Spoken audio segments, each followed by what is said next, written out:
Salut à tous, c'est Jeff, on est au Roc d'Azur et aujourd'hui on est sur le stand Garmin et on est là pour un format à la loupe sur les capteurs de puissance Garmin Rally.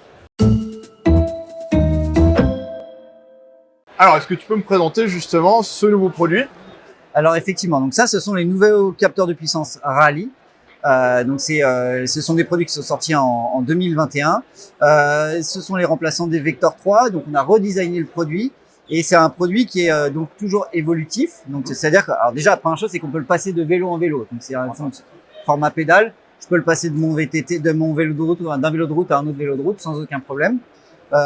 Il existe deux capteurs de puissance. Donc le premier, c'est le 200. Donc là, on a un capteur dans chaque pédale. Et ensuite, il y a le 100 où on a une pédale qui est classique et une pédale avec un capteur de puissance. Donc le 100, celui qui a une seule capteur de puissance, il va fournir une donnée globale pour la puissance globale. Et quand on a un capteur dans chaque puissance, donc le 200, là par contre, on a l'équilibrage jambe droite, jambe gauche. Donc on sait chaque jambe, quelle est la puissance de chaque jambe. D'accord ? La deuxième évolution, c'est que ces produits sont évolutifs, c'est-à-dire que l'appareil est composé d'une tige qui est le capteur en fait de puissance et d'un corps. Et en fait, ce corps, on peut le modifier. Donc là, c'est une loupe KO, mais on peut le modifier pour un Shimano SPD ou un Shimano SPD SL. Donc, ce qui permet d'aller sur différentes disciplines aussi et de s'adapter à l'ensemble des cales en tout cas, une grande partie des cales du marché. Au top.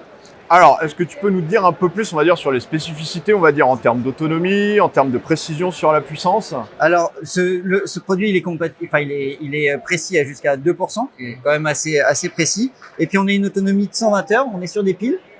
Donc, c'est selon l'intensité, mais c'est à peu près 2500-3000 km d'autonomie.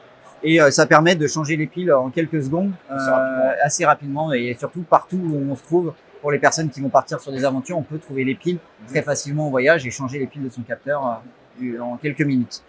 Très bien. Alors, bien sûr, avec ces pédales-là, on va surtout obtenir des données. Alors, justement, est-ce que tu peux nous en dire un peu plus sur l'interface Garmin, justement, qui va traiter un peu toutes ces données? Alors, la particularité d'avoir des capteurs de puissance Garmin, c'est que ça va vraiment s'intégrer avec l'ensemble des produits Garmin. C'est l'écosystème de chez Garmin. Donc, quand on a nos pédales sur le vélo, elles vont afficher sur les edges qui sont compatibles ou même sur les montres certaines données comme l'équilibrage jambe droite, jambe gauche. Donc, quand je pédale, je vais avoir la puissance de ma jambe droite et de ma jambe gauche. Je vais avoir une puissance globale aussi.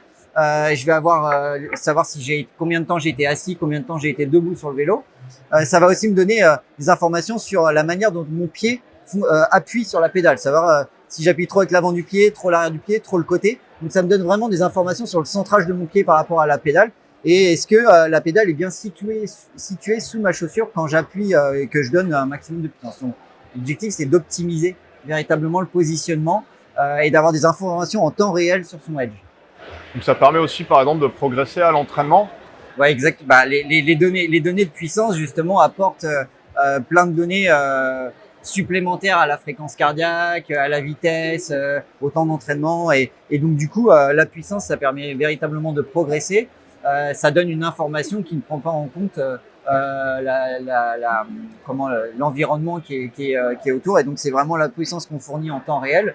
Ça, c'est parfait pour des plans d'entraînement. On peut les baser sur la puissance et travailler véritablement ce point-là pour progresser dans le temps et atteindre ses objectifs. Eh bien, écoute, c'était super instructif. En tout cas, on voit bien que c'est un produit qui est polyvalent, complètement dans l'air du temps et qui est vraiment maintenant, on va dire, au centre de beaucoup de discussions cyclistes. Si vous avez des questions, n'hésitez pas à les poser en commentaire. On se fera un plaisir d'y répondre. Et moi, je vous dis à une prochaine.